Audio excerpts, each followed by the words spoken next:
Hello and welcome to the broadcast studio here at GBTA 2019 Munich. With me today is Richard Johnson, the Senior Director EMEA at CWT Solutions. Hi Bart. Thank you for joining us. Thanks for having me. So we're looking at T&E expenditures today in organizations, and with all the cost pressures, it's such a very important spend, and to manage it is critical to business operations. Yeah. Yet, there are these off-channel and hidden spends that are really hard for people to get their arms around. How can they go about tackling this challenge and have better performance in managing costs in the business?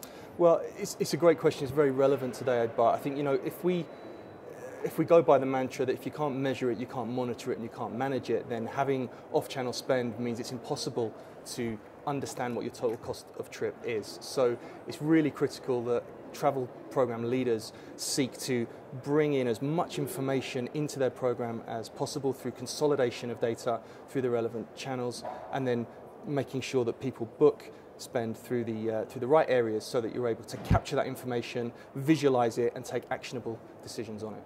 And so, give me some examples. Once you have the analytics and the performance capabilities, what are some actions travel managers can take from that point on? There's a whole range of actions. So if you think about the most traditional ones, which are to do with sourcing, typically we find that off-channel spend can be anywhere up to 30% of a travel program expenditure that travel program leaders don't see. If you imagine what that 30% actually looks like in terms of additional leverage with your key suppliers, then there's huge cost-saving opportunities there. More importantly as well, though, it helps you to understand maybe areas that you've not even thought about bringing under control. Ancillaries, for example, to do with the not just flight and hotel-related expenditure, and you can start to then leverage the door-to-door aspects of the trip instead of just certain components of that trip.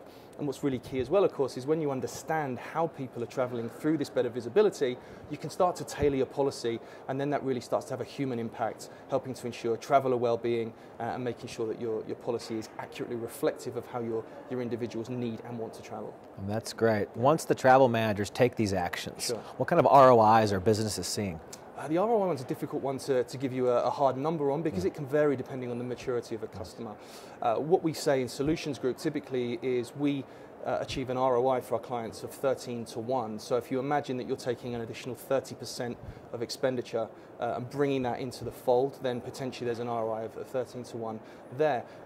What I would say though is there's a wider implication in terms of ROI, because once you understand the positive impacts of being able to travel effectively, you can start to drive business outcomes far beyond travel and actually elevate the role of the travel program to one of being a profit center instead of a cost center, by helping to achieve business outcomes around business growth, human capital retention and attraction, and so on and so forth.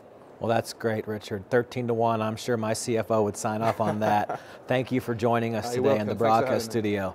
I'm Bart Serene. Thank you for joining us with Richard Johnson, and we'll see you soon.